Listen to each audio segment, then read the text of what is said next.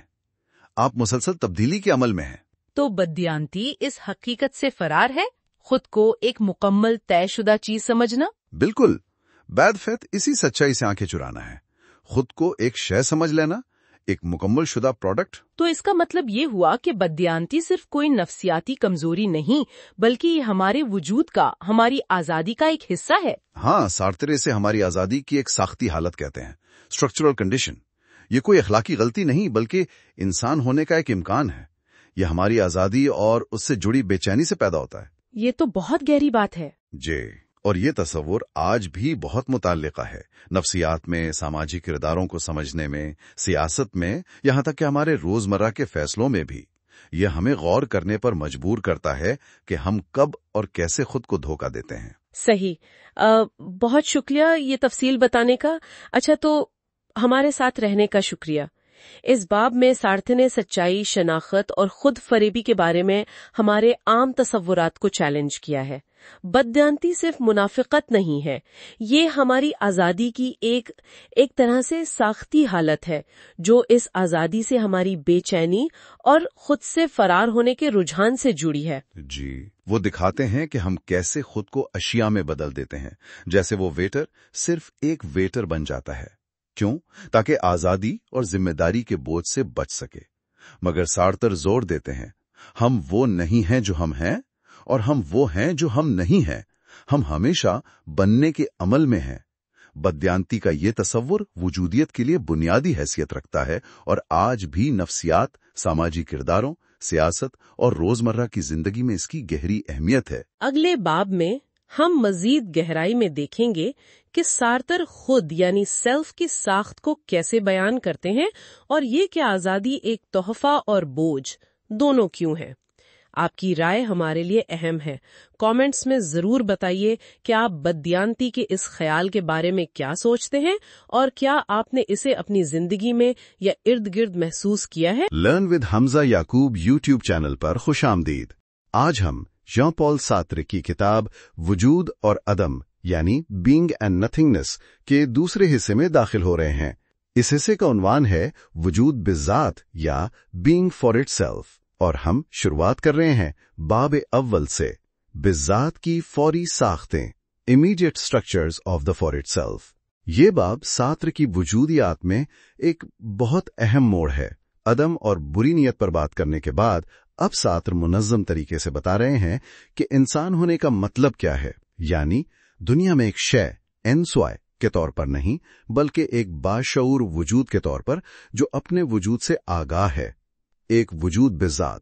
یہاں سارتر شعور کو ایک چیز نہیں مانتے بلکہ ایک کمی، ایک عدم موجودگی، دنیا کے لیے ایک خالص کشادگی سمجھتے ہیں جو ہمیشہ نفی، منصوبہ بندی اور تجاوز کے ذریعے خود کو متعین کرنے کے عمل میں رہتا ہے. وہ کچھ کلیدی تصورات بھی متعارف کراتے ہیں، جیسے قبل ذنقاسی کوگنیٹو یعنی بغیر اندرونی بیان کے آگاہی، وقت کو موضوعیت کی بنیاد کے طور پر اور خود شعوری کو ایک متحرک اور نامکمل ساخت کے طور پر پیش کرتے ہیں. سارتر دلیل دیتے ہیں کہ ہم کوئی جوہر یا سبسٹنس نہیں بلکہ سوالیہ نشان وجود ہیں، ایگزسٹنس ان کوسچن، جو ہمیشہ خود کو حال سے آگے پیش کرتے رہتے ہیں. تو اس سفر میں ہمارے ساتھ رہیں یہ جاننے کے لیے کہ سارتر انسان ہونے کی بنیادوں کو کیسے نئی شکل دیتے ہیں. چلیں اس کا جائزہ لیتے ہیں. سارتر کا یہ تصور وجود بذات بنیادی طور پر ہے کیا؟ یہ بس شعور ہے، ٹھیک؟ جی بالکل، یہ باشعور ہونا ہے، لیکن اس میں ایک خاص بات ہے. سارتر کے لیے یہ صرف شعور نہیں بلکہ ایسا شعور ہے جو خود سے بھی آگاہ ہے. یعنی جب آپ کسی چیز کو دیکھ رہے ہوتے ہیں تو آپ صرف اس چیز سے آگاہ نہیں ہوتے بلکہ آپ کو مبہم طور پر یہ بھی احساس ہوتا ہے کہ آپ وہ شخص ہے جو دیکھ رہا ہے. سارتر اسے خود سے موجودگی یا پریزنس ٹو سیلف کہتے ہیں. اچھا، تو یہ خود آگاہی ویسی رہی جیسے ہم خود کو آئینے میں دیکھتے ہیں، مطلب ایک واضح تصویر کی طرح؟ نہیں، سارتر کے مطابق یہ اس سے کہیں زیادہ بنیادی ہے۔ یہ کوئی الگ سے کیا جانے والا عمل نہیں ہے، بلکہ یہ شعور کی اپنی ساخت کا، اس کے اپنے ہونے کا حصہ ہے۔ لیکن یہاں ایک آپ کہہ لیں پیچیدگی ہے۔ یہ خود آگاہی کبھی مکمل نہیں ہوتی۔ شعور کبھی بھی پوری طرح خود سے منطبق نہیں ہوتا، جیسے دو سکے ایک دوسرے پر فٹ ہو جائیں۔ ان کے درمیان ہمیشہ ایک ننھا سا فاصلہ، ایک خلا، ایک کچھ نہیں، نتھنگنس رہتا ہے۔ شعور ہمیشہ خود سے تھوڑا سا دور ہوتا ہے۔ یہ کچھ نہیں یا خلا کا تصور یہ سارتر کے ہاں بہت مرکزی لگتا ہے۔ انہوں نے یہ بھی کہا تھا کہ شعور وہ نہیں ہے جو وہ ہے، اور وہ ہے جو وہ نہیں ہے۔ یہ تو کافی الجھا دینے والی بات لگتی ہے۔ اس کا کیا مطلب نکلتا ہے؟ ہاں، یہ سارتر کے مشہور ترین اور شاید سب سے مشکل سمجھے جانے والے جملوں میں سے ایک ہے۔ اگر آسان لفظوں میں سمجھیں تو اس کا مطلب ہے کہ آپ کبھی بھی پوری طرح اپنی موجودہ حالت سے متعین نہیں ہوتے۔ مثال کے طور پر ایک میز، وہ بس میز ہے، وہ وہی ہے جو وہ ہے، مکمل، ٹھوس۔ لیکن انسان یعنی باشعور وجود یا وجود بالذات ایسا نہیں ہے۔ آپ جو کچھ ہے، مثلاً آپ کا ماضی، آپ کی موجودہ نوکری، آپ کی شخصیت کے پہلو، وہ آپ کو مکمل طور پر بیان نہیں کرتے، اور آپ وہ کچھ ہیں جو آپ ابھی نہیں ہیں، جیسے آپ کے مستقبل کے منصوبے، آپ کے امکانات، آپ کیا بن سکتے ہیں۔ تو شعور ہمیشہ اپنی موجودہ حقیقت سے آگے نکل کر امکانات کی طرف بڑھتا رہتا ہے۔ تو یہ جو کمی یا خلا ہے، یہ جو فاصلہ ہے خود سے، یہی ہمیں آزادی دیتی ہے، کیونکہ ہم کسی ایک تعریف میں قید نہیں۔ بالکل، یہی تو سارتر کا کلیدی نقطہ ہے۔ چونکہ شعور مکمل طور پر متعین نہیں ہے، چونکہ اس میں یہ کچھ نہیں کا عنصر شامل ہے، اسی لیے یہ آزاد ہے۔ یہ نہیں کہہ سکتا ہے، یہ منصوبے بنا سکتا ہے، یہ اپنی موجودہ حالت سے تجاوز کر سکتا ہے، یعنی ٹرانسینڈ کر سکتا ہے، اور یہی کمی، یہی خلا اقدار یعنی ویلیوز کو بھی جنم دیتی ہے۔ ہم اسی چیز کی قدر کرتے ہیں جس کی ہمیں کمی محسوس ہوتی ہے۔ مستقبل کے امکانات ہی ہمیں حال میں عمل کرنے پر اکساتے ہیں۔ لیکن ٹھیک ہے، یہ آزادی اور امکانات تو سمجھ میں آتے ہیں، مگر ان چیزوں کا کیا جنہیں ہم بدل نہیں سکتے؟ جیسے ہمارا ماضی، ہم کہاں پیدا ہوئے، ہمارا جسمانی وجود۔ سارتر اسے حقیقیت یا فیکٹیسٹی کہتے ہیں نا۔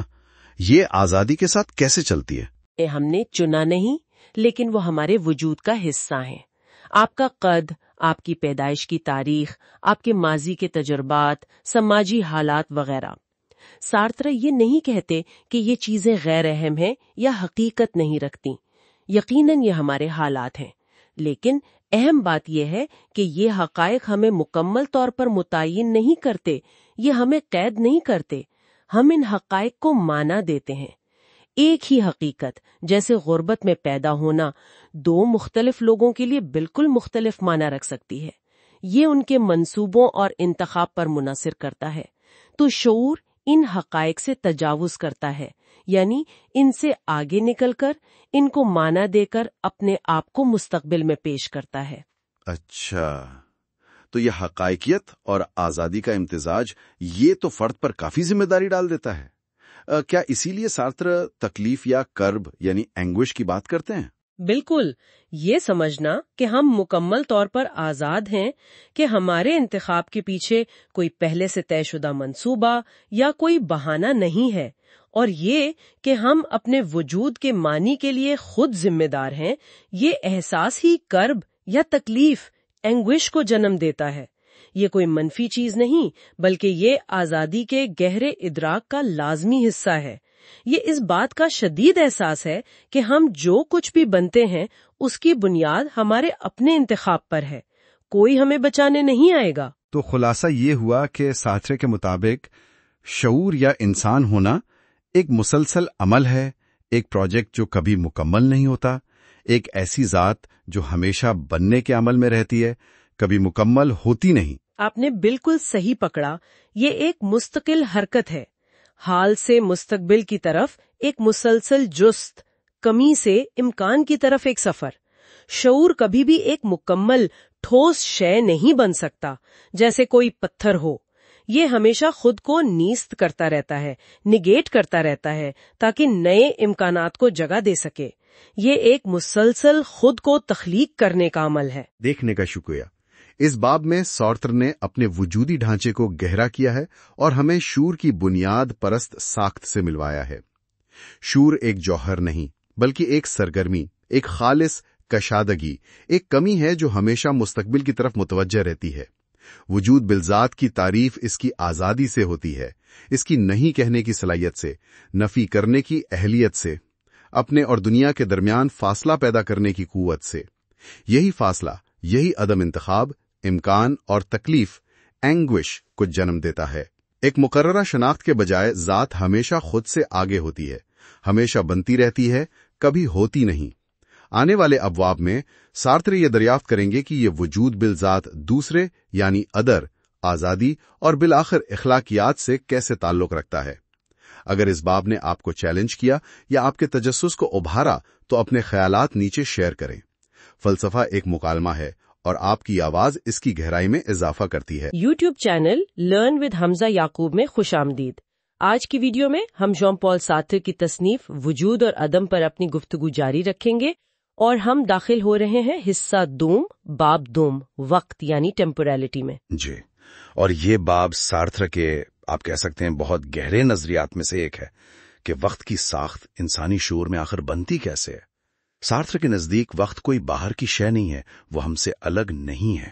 اچھا، بلکہ وہ ہمارے وجود کے ذریعے یعنی لنفسہ وجود کی فطرت سے ہی پیدا ہوتی ہے۔ تو آج ہم یہ دیکھیں گے کہ لنفسہ وجود میں ماضی، حال، مستقبل کیسے جڑے ہیں۔ جی ہاں، اور یہ خیال کہ ذات خود وقت میں نہیں ہے بلکہ وقت کو بناتی ہے۔ بالکل، اور وقت کی وہ ایکسوٹیسی نوعیت یعنی شعور کا ہمیشہ اب سے آگے ہونا۔ اور شناخت کا مسئلہ بھی کہ وقت گزرنے کے ساتھ ہم وہی رہتے ہیں یا بدل جاتے ہیں یا دونوں۔ ہاں، سارتر کہتے ہیں کہ وقت کرونولوجیکل یعنی ترتیب وار نہیں ہے بلکہ وجودی ہے۔ وجودی مطلب ہمارا ماضی وہ ہے جو ہم تھے، مستقبل وہ ہے جو ابھی نہیں ہے، اور حال وہ تو مسلسل ہاتھ سے نکل رہا ہے۔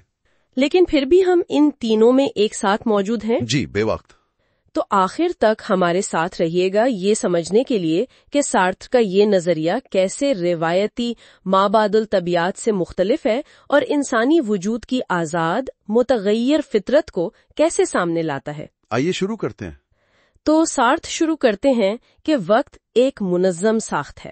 ماضی، حال، مستقبل یہ صرف الگ الگ لمحے نہیں ہیں بلکہ ایک سنتھسس ہے، ایک ترکیب ہے۔ جی، لیکن یہیں ایک مسئلہ آتا ہے۔ ماضی تو گزر گیا ہے نہیں، مستقبل ابھی آیا نہیں، اور حال وہ تو بس ایک نقطہ ہے، ایک پل۔ یہ جڑتے کیسے ہیں؟ بالکل، اسی لیے ہمیں مظہریات یعنی فینومینالوجی کی ضرورت پڑتی ہے کہ ہم وقت کا تجربہ کیسے کرتے ہیں۔ تو آئیے ان تینوں کو باری باری دیکھتے ہیں۔ سب سے پہلے ماضی، دا پاسٹ۔ عام خیال تو یہی ہے کہ ماضی اب نہیں رہا، ختم۔ ہاں، لیکن سارتر کے لیے یہ اتنا سادہ نہیں۔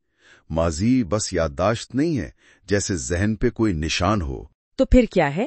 آپ نے کہا تھا وہ نہ ہونے کے طور پر موجود ہے، یہ کیسے؟ دیکھیں، اس کا مطلب یہ نہیں کہ ماضی غائب ہو گیا ہے، وہ حال سے جڑا ہے۔ ایک مثال لیں، کوئی شخص پال 1920 میں طالب علم تھا۔ ٹھیک ہے، یہ تھا ہونا آج کے پال سے جڑا ہے۔ یہ نہیں کہ وہ ماضی اب بھی موجود ہے، لیکن آج کا پال وہ ماضی تھا۔ اچھا، یعنی تھا ہونا بھی وجود کا ایک طریقہ ہے۔ بالکل، میں اپنا ماضی ہوں، لیکن کس انداز میں؟ تھا کے انداز میں۔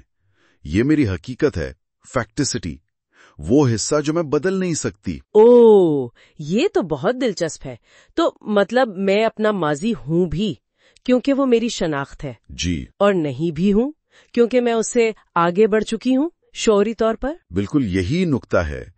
آپ اپنا ماضی ہیں اس معنی میں کہ آپ اس سے انکار نہیں کر سکتے، وہ آپ کی بنیاد ہے، لیکن آپ وہ نہیں ہیں کیونکہ آپ کا شعور یعنی لنفسہ وجود وہ تو ہمیشہ حال سے مستقبل کی طرف جاتا ہے، اس ماضی سے تجاوز کرتا ہے۔ تو ماضی ایک طرح سے وہ ٹھوس حقیقت فی نفسہ وجود ہے جو میں تھی۔ جی، اور آپ اب بطور لنفسہ وجود اس سے الگ ہیں، آزاد ہیں۔ ٹھیک ہے، تو اگر ماضی وہ ہے جو ہم تھے تو حال دا پریزنٹ کیا ہے؟ سارتر اس سے فرار کہتے ہیں، یہ فرار کیسا؟ دیکھیں، حال لنفسا وجود کے لیے کوئی ٹھہرنے کی جگہ نہیں ہے۔ شعور کی فطرت ہی نفی کرنا اور آگے بڑھنا ہے۔ جیسے ہی کوئی لمحہ حال بنتا ہے، شعور فوراً اس سے آگے نکل کر اسے ماضی بنا دیتا ہے اور خود مستقبل کی طرف لپکتا ہے۔ اچھا، تو یہ ایک مسلسل خود سے آگے نکلنے کی کوشش ہے تاکہ کسی ایک شناخت میں قید نہ ہو جائے؟ جی، یہ دنیا میں موجودگی تو ہے، مگر ایک ایسی موجودگی جو کبھی ٹھہرتی نہیں، جو خود سے بھاگ رہی ہے۔ تو حال کوئی ٹھوس نقطہ نہیں بلکہ ماضی سے مستقبل کی طرف ایک مسلسل دوڑ۔ تو پھر مستقبل، دا فیوچر، وہ کیا ہے؟ کوئی لکھی ہوئی تقدیر؟ نہیں، سارتر کے نزدیک مستقبل کوئی پہلے سے طے شدہ حقیقت نہیں ہے۔ تو پھر مستقبل وہ کمی ہے، وہ لیک، جو شعور اپنے اندر محسوس کرتا ہے۔ وہ امکانات ہیں جن کی طرف وہ بڑھتا ہے۔ امکانات؟ جی، یہ دنیا میں موجود نہیں، بلکہ یہ شعور کے آنے والے ہونے کا مطلب ہے، ٹو کم۔ اور یہیں سے آزادی آتی ہے؟ بالکل، کیونکہ مستقبل طے شدہ نہیں ہے، ہم اپنے منصوبوں سے، اپنے انتخاب سے اسے بناتے ہیں۔ کمال! تو یہ تینوں جہتیں، ماضی، حال، مستقبل، سارتر انہیں ایکساتھیز کہتے ہیں، مطلب باہر نکلنا۔ جی، ایکساتھیز کا مطلب ہے باہر کھڑا ہونا، تجاوز کرنا۔ شعور کبھی صرف اب میں قید نہیں ہوتا، وہ ہمیشہ خود سے باہر ہوتا ہے۔ ہاں، اپنے ماضی کی طرف جو وہ تھا اور اپنے مستقبل کی طرف جو وہ ہونے والا ہے۔ یہ تینوں وقت کے الگ الگ ٹکڑے نہیں، بلکہ شعور کی ساخت کے جڑے ہوئے پہلو ہیں۔ تو لنفس وجود اپنی نفی اور منصوبوں سے وقت کو بناتا ہے؟ جی، وہ خود کو وقت کے سانچے میں ڈھالتا ہے، ایک طرح سے وقت تخلیق کرتا ہے۔ تو ہم وقت میں نہیں ہیں بلکہ ہم خود ہی وقت ہے، ہمارے وجود کا ڈھانچہ ہی وقت کا بہاؤ ہے۔ ایک طرح سے جی ہاں، یہ سارترا کا بنیادی نقطہ ہے۔ یہ واقعی گہری بات ہے، دیکھنے کا شکریہ۔ وقت پر یہ باب سارترا کے وجودی فلسفے کے لیے بہت اہم ہے۔ جی، یہ دکھاتا ہے کہ شعور ہی وقت ہے، صرف وقت میں نہیں، بلکہ وقت کا بہاؤ ہی شعور ہے۔ ماضی ہمیں ہماری حقیقت، ہماری فیکٹسٹی یاد دلاتا ہے جو ہم کر چکے، اور مستقبل ہمیں امکانات کی طرف کھینچتا ہے جو ہم بن سکتے ہیں۔ اور حال، وہ کبھی ہاتھ نہیں آتا، بس ایک تناؤ ہے اس کے درمیان، جو ہم ہیں اور جو بننا چاہتے ہیں۔ بالکل، ایک مٹتا ہوا تناؤ۔ اور اسی ساخت میں آزادی کی جڑیں ہیں، کیونکہ ہم نہ ماضی سے بندھے ہیں نہ حال سے متعین۔ ہم ہمیشہ منصوبے بنا رہے ہیں، ہمیشہ خود سے آگے بڑھ رہے ہیں۔ سارتر اسی نظریے کو مزید آگے بڑھائیں گے، خاص طور پر آزادی، خود فریبی اور دوسرے یعنی دی ادر کے حوالے سے۔ جی، گفتگو جاری رہے گی۔ اگر وقت کا یہ نظریہ آپ کے لیے دلچسپ رہا یا شاید الجھا دینے والا، تو اپنے خیالات نیچے تبصروں میں ضرور لکھیے گا۔ آئیے اس گفتگو کو مل کر آگے بڑھائیں۔ آج ہم ژان پال سارتر کی ایک بہت ہی گہری کتاب وجود اور عدم کو دیکھ رہے ہیں، بینگ اینڈ نتھنگنیس۔ جی، اور خاص طور پہ اس کا تیسرا باب ماورایت یعنی ٹرانسینڈنس۔ ہم اس باب کے کچھ حصوں پر بات کریں گے۔ ٹھیک۔ بنیادی سوال یہ ہے کہ سارتر کے مطابق شعور، جسے وہ لذاتِ وجود کہتے ہیں، وہ اپنے سے باہر کی دنیا یعنی فی نفسہ وجود، اس سے جڑتا کیسے ہے؟ جی، اور یہ بڑا دلچسپ سوال ہے کیونکہ سارتر کا جواب وہ عام فہم سے ہٹ کر ہے۔ اچھا، کیسے؟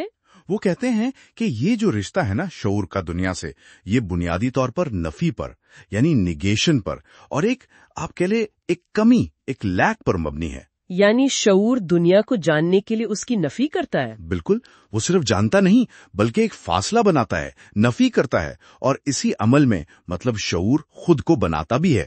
یہ صرف جاننا نہیں، یہ اس کے وجود کا طریقہ ہے۔ ٹھیک ہے، تو پہلے یہ دو اصطلاحات تھوڑی واضح کر دیں، فی نفسہ وجود اور لذاتِ وجود۔ جی، فی نفسہ وجود تو آسان ہے، یہ وہ ٹھوس چیزیں ہیں جو بس ہیں، مکمل، اپنے آپ میں بند، بے شعور، جیسے میز، پتھر۔ مکمل، ٹھیک ہے۔ اور لذاتِ وجود؟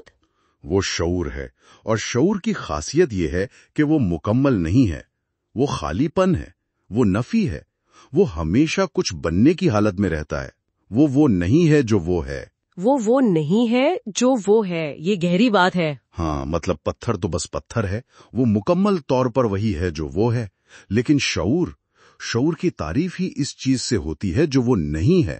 اچھا، یعنی اپنی شناخت اس چیز سے بناتا ہے جو وہ نہیں ہے؟ بالکل، وہ دنیا کی ٹھوس چیزوں یعنی فی نفسہ وجود سے خود کو الگ کرتا ہے، ان کی نفی کر کے اپنا وجود قائم کرتا ہے۔ تو شعور کا ہونا ہی ایک طرح کا دنیا سے فاصلہ ہے۔ یہ تو واقعی روزمرہ کے سوچ سے مختلف ہے نا؟ ہم تو سمجھتے ہیں ہم وہ ہیں جو ہم ہیں، اپنی خوبیوں سے پہچانے جاتے ہیں۔ جی، لیکن سارتر کے لیے بنیاد نفی ہے۔ وہ دو طرح کی نفی بتاتے ہیں، ایک تو عام ہے خارجی نفی، یہ میز کرسی نہیں، لیکن زیادہ اہم ہے داخلی نفی، میں یہ میز نہیں ہوں۔ یہ شعور کو فی نفسہ وجود سے الگ کرتی ہے۔ شعور دنیا میں کسی چیز کو پہچانتا ہی تب ہے جب وہ اسے باقی سب یعنی پس منظر سے نفی کر کے الگ کرتا ہے۔ تو یہ نفی صرف فرق کرنے کے لیے نہیں بلکہ معنی دینے کے لیے ہے، وجودی سطح پر۔ واہ، اچھا، تو اگر شعور نفی پر مبنی ہے تو پھر علم کیسے حاصل ہوتا ہے؟ جاننے کا عمل کیا ہے؟ سارتر کے لیے علم بھی اسی نفیاتی رشتے کا ایک پہلو ہے۔ علم یعنی نالج شعور کا فی نفسہ وجود سے ایک خاص تعلق ہے، اور یہ تعلق بھی نفی پر ہی قائم ہے۔ مطلب یہ کہ شعور کسی چیز کو جانتا ہی اس لیے ہے کہ وہ خود وہ چیز نہیں ہے۔ جاننے کے لیے شعور اور اس چیز کے بیچ ایک خالی جگہ، ایک عدم، نتھنگنس ضروری ہے۔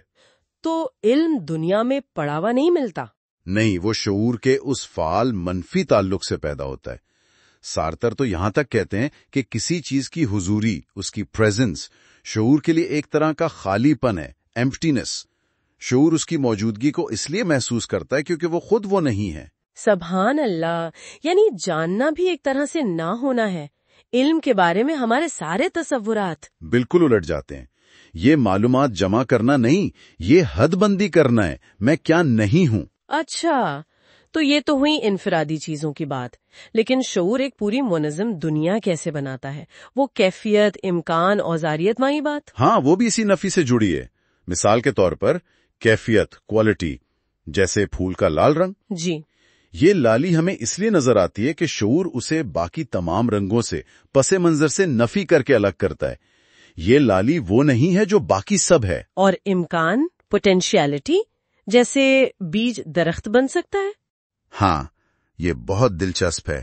سارتر کہتے ہیں یہ امکان بیج کے اندر نہیں ہے، یہ شعور کا اپنا منصوبہ ہے، اس کی اپنی کمی ہے جو وہ بیج پر ڈال رہا ہے۔ وہ مستقبل میں دیکھ رہا ہے کہ بیج کیا بن سکتا ہے جو وہ ابھی نہیں ہے۔ اور اوزاریت، انسٹرومنٹیلٹی، ہتھوڑے والی مثال؟ جی، ہتھوڑا ہمارے لیے صرف لکڑی اور لوہا نہیں ہے، وہ کھیل ٹھونکنے کا اوزار ہے۔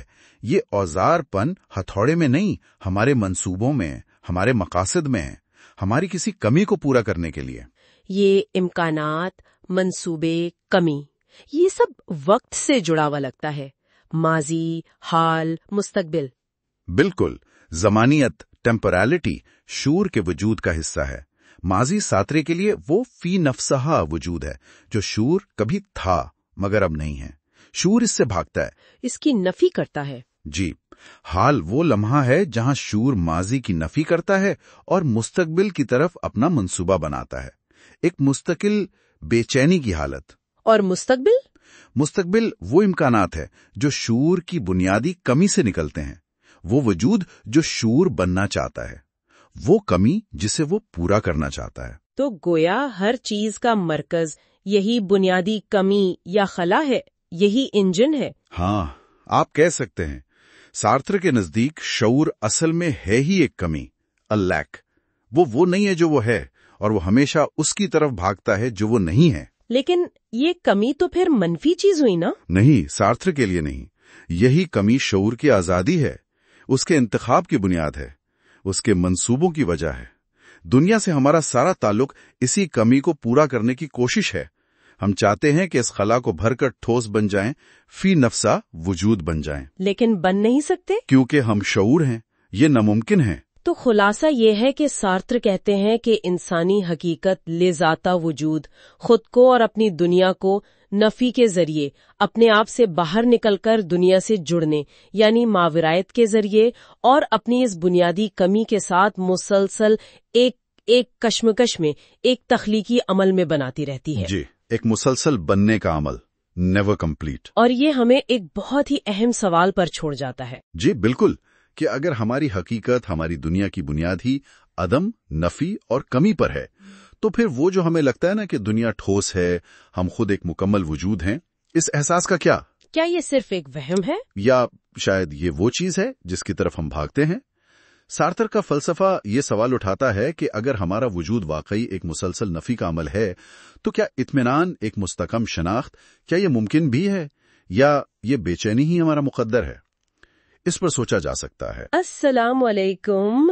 آج ہم بات کر رہے ہیں ژان پال سارتر کی مشہور بلکہ شاید سب سے اہم کتاب وجود اور عدم کی. جی، بینگ اینڈ نتھنگنیس. اور خاص طور پر اس کے ایک بہت ہی دلچسپ حصے کی جس کا عنوان ہے دوسروں کا وجود، دی ایگزسٹنس آف ادرز. جی بالکل. اور یہ فلسفے کا وہ پرانا سوال ہے نا کہ بھئی ہم یہ کیسے جانیں کہ جو دوسرے لوگ ہمیں نظر آ رہے ہیں وہ صرف چیزیں نہیں ہیں. ہاں، کہ وہ بھی ہماری طرح سوچتے ہیں، محسوس کرتے ہیں. بالکل، کہ وہ بھی باشعور ذہن ہیں. یہ دوسرے ذہنوں کا مسئلہ کہلاتا ہے یا سولپسزم کا چیلنج. یعنی یہ شک کہ شاید صرف میں ہی اصل میں سوچنے والا وجود ہوں. ہاں، کچھ ایسا ہی. تو آج ہم دیکھیں گے کہ سارتر اس گتھی کو کیسے سلجھاتے ہیں. اور سارتر کا طریقہ بڑا منفرد ہے. وہ کوئی منطقی ثبوت نہیں دیتے. نہیں، وہ کہتے ہیں یہ تو ایک براہ راست تجربہ ہے، ایک وجودی احساس. تو آج کا ہمارا مقصد یہی ہے کہ ہم سارتر کے اس خیال کو سمجھیں کہ یہ دوسرا، دی ادر، ہماری زندگی میں کیسے داخل ہوتا ہے اور ہمارے اپنے ہونے کے احساس پر کیسے اثر ڈالتا ہے.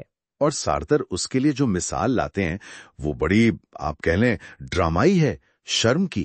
شرم؟ اچھا، عام طور پر تو ہم شرم کو بہت ذاتی چیز سمجھتے ہیں. ہاں، لیکن سارتر کہتے ہیں کہ اصلی گہری شرم، وہ والی شرمندگی جو آپ کو ہلا دے، وہ اکیلے میں نہیں آتی. اچھا؟ وہ تب آتی ہے جب آپ کو احساس ہو کہ کوئی دوسرا آپ کو دیکھ رہا ہے، آپ کو جانچ رہا ہے. وہ مثال دیتے ہیں نا کہ ایک آدمی ہے، وہ دروازے کے کی ہول سے جھانک رہا ہے، تجسس میں گم. ٹھیک. وہ اس وقت ایک مکمل سبجیکٹ ہے، اپنی دنیا میں مگن، لیکن اچانک اسے پیچھے قدموں کی آہٹ سنائی دیتی ہے. اور اسے احساس ہوتا ہے کہ کوئی اسے دیکھ رہا ہے. بالکل، اسے دیکھ لیا گیا ہے. اور اسی لمحے سارتر کہتے ہیں وہ اپنے آپ کو ایک شے یعنی آبجیکٹ کے طور پر محسوس کرتا ہے. واہ، مطلب وہ جو پہلے صرف دیکھ رہا تھا اب وہ خود دیکھی جانے والی چیز بن گیا. بالکل، دوسرے کی نگاہ میں ایک چیز. اور یہیں سے سارتر دوسرے کی نگاہ یعنی دی لک کا تصور لاتے ہیں. تو یہ نگاہ یا دی لک، یہ صرف آنکھوں کا دیکھنا نہیں ہے. نہیں، یہ اس سے کہیں زیادہ ہے. یہ دوسرے کی موجودگی کا، اس کے شعور کا احساس ہے جو آپ پر پڑتا ہے. اور یہ احساس کرتا کیا ہے؟ یہ آپ کی دنیا کو الٹ دیتا ہے. جب آپ اکیلے ہوتے ہیں آپ مرکز ہوتے ہیں، آپ آزاد ہوتے ہیں، اپنے لیے وجود، بینگ فار اٹ سیلف. ٹھیک. لیکن جیسے ہی نگاہ آپ پر پڑتی ہے آپ یہ مرکزیت کھو دیتے ہیں. آپ کی دنیا کا مرکز اب وہ دوسرا بن جاتا ہے جس کی نگاہ آپ پر ہے. اور ہم خود کو اس دوسرے کی نظر سے دیکھنے لگتے ہیں. ہاں، ایک شے کی طرح، ایک متعین چیز. دوسروں کے لیے وجود، بینگ فار ادرز، یہ آپ کی آزادی کو، آپ کے امکانات کو جیسے قید کر دیتا ہے. یہ تو کافی پریشان کن تجربہ لگتا ہے. تو آپ سوچیں نا، آپ کہیں پبلک میں ہو اور اچانک لگے کوئی گھور رہا ہے، فوراً آپ اپنے کپڑوں، اپنے چلنے کے انداز، سب کے بارے میں زیادہ محتاط ہو جاتے ہیں. ہاں، یہ تو ہوتا ہے، گویا ہم خود کو باہر سے دیکھنے لگتے ہیں. بالکل. سارتر کے لیے یہ ہمارے وجود کا ایک بنیادی ناگزیر پہلو ہے. لیکن کیا یہ ہمیشہ منفی ہی ہوتا ہے؟ کیا اس نگاہ کا کوئی مثبت پہلو نہیں؟ سارتر زیادہ تر اس کے تصادم والے کانفلکٹ والے پہلو پر زور دیتے ہیں کہ یہ ہماری آزادی پر حملہ ہے. اچھا. لیکن یہ بھی ہے کہ اسی نگاہ سے ہمیں اپنی معروضیت، اپنی آبجیکٹیوٹی کا احساس ہوتا ہے کہ ہم دنیا میں ایک وجود رکھتے ہیں، دوسروں کی نظر میں بھی. تو یہ ایک پیچیدہ تعلق ہے. بہت زیادہ. اور سارتر صرف اپنا نظریہ نہیں دیتے، وہ دوسرے فلسفیوں پر بھی بات کرتے ہیں. کانٹ،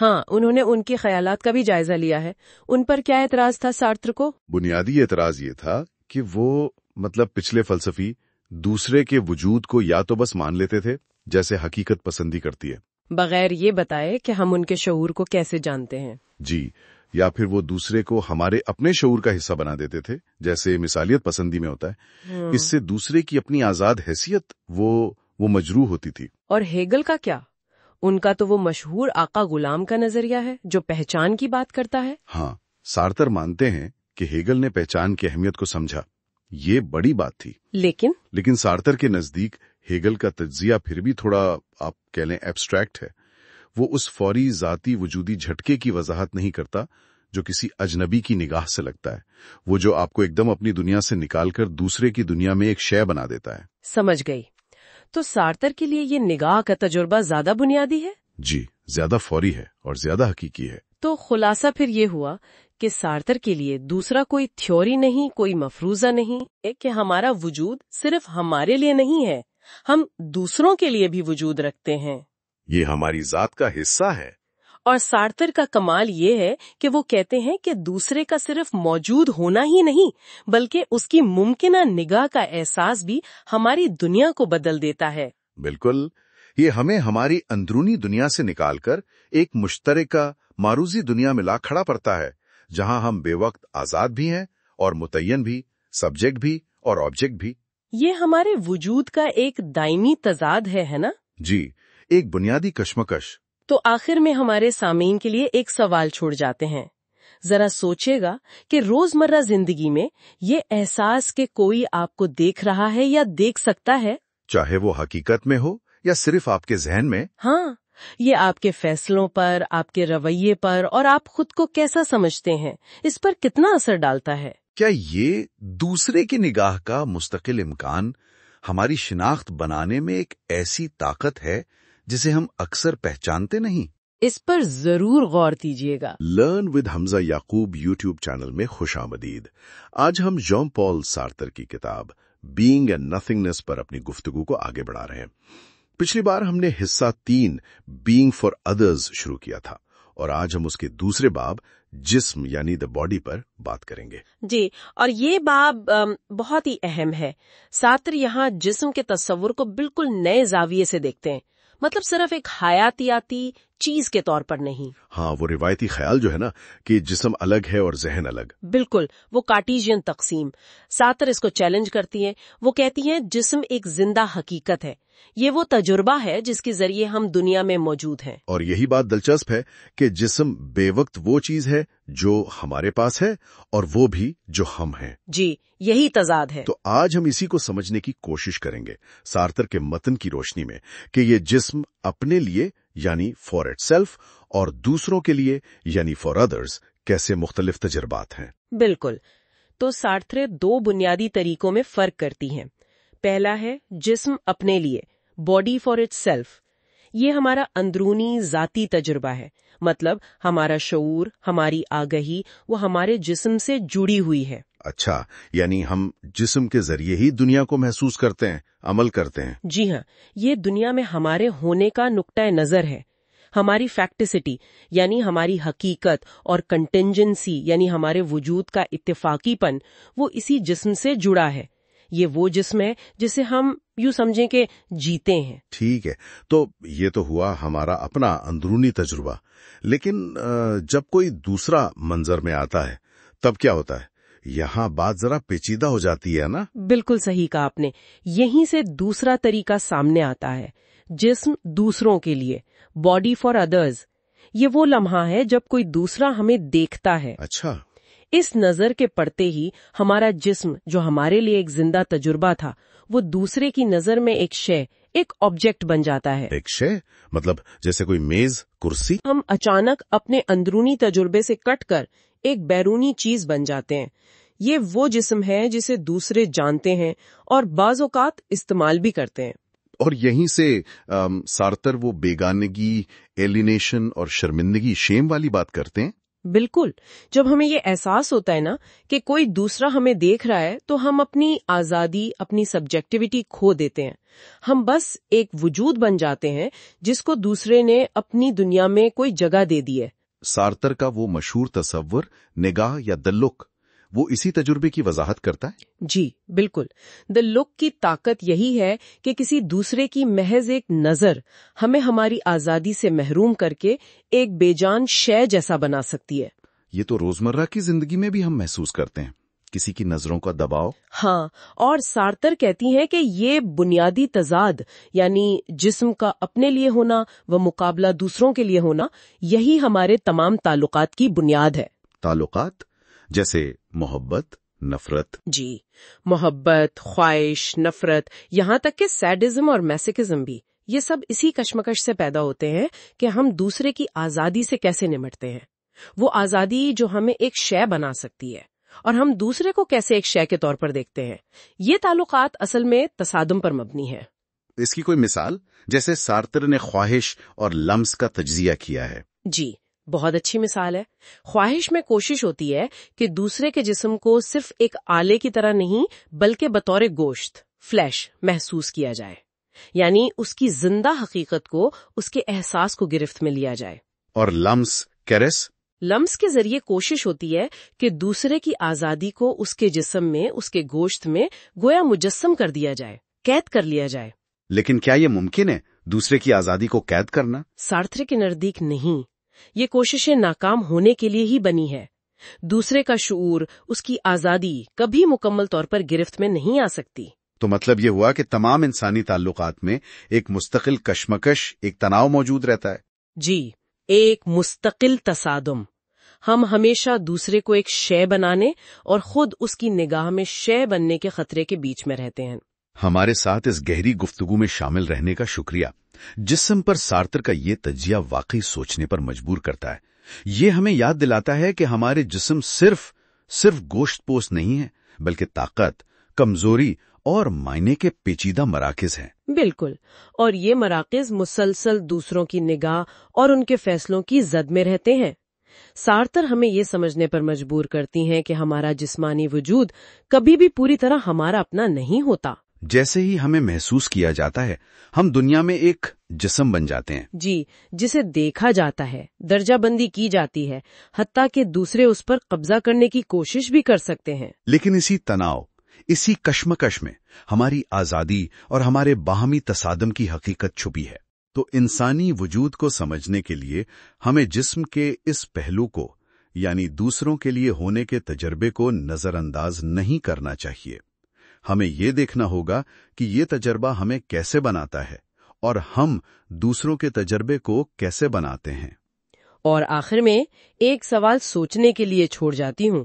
یہ سمجھنا کہ ہمارا جسم ہمیشہ دوسروں کے لیے ایک شے بننے کے امکان میں رہتا ہے، یہ ہماری روزمرہ کی بات چیت، ہمارے سماجک تعلقات اور ان میں جو ناگزیر تصادم پیدا ہوتے ہیں، ان کے بارے میں ہماری سمجھ کو کیسے بدل سکتا ہے. اس پر ضرور سوچئے گا اور تبصروں میں ہمیں بتائیے کہ سارتر کے جسم کے اس تجزیے میں آپ کو کون سی بات سب سے اہم لگی. اور اس فلسفیانہ سفر کے اگلے مراحل کے لیے ہمارے ساتھ رہیں. Learn with Hamza Yaqoob YouTube channel پر خوش آمدید. پچھلی بار ہم نے ژان پال سارتر کی کتاب وجود اور عدم میں دوسروں کی موجودگی اور نگاہ کے اثر پر بات کی تھی. آج ہم اسی سلسلے کو آگے بڑھا رہے ہیں اور تیسرے حصے کے تیسرے باب دوسروں کے ساتھ ٹھوس تعلقات پر بات کریں گے. جی بالکل. تو اب سارتر مطلب محض تجریدی دوسرے سے ہٹ کر حقیقی روزمرہ کے جو انسانی رشتے ہیں ان کی طرف آ رہے ہیں. بالکل. اب بات ہو رہی ہے ان تعلقات کی جو ہم اصل زندگی میں روزمرہ میں محسوس کرتے ہیں، جیتے ہیں. صحیح. اور دیکھیں اس باب میں سارتر ان رشتوں کی آپ کہہ لیں جدلیات کو کھولتے ہیں. ایک مسلسل کشمکش ہے، موضوعیت ہے، انحصار ہے، جدوجہد ہے. مطلب دوسرے سے جڑنے کی ہر کوشش، چاہے وہ محبت ہو، غلبہ پانے کی خواہش ہو، سمجھنے کی کوشش ہو، اس میں آزادی اور شے بن جانے کا ایک تناؤ، ایک ٹینشن ہمیشہ رہتی ہے. اچھا، تو یہ جو بنیادی تھیمز ہیں اس میں پھر پہچان کی جدوجہد شامل ہے کہ ہم چاہتے ہیں دوسرے ہمیں فائل سمجھیں، شے نہ بنا دیں. جی بالکل. اور اسی سے جڑی ہیں محبت، خواہش اور پھر ساڈزم،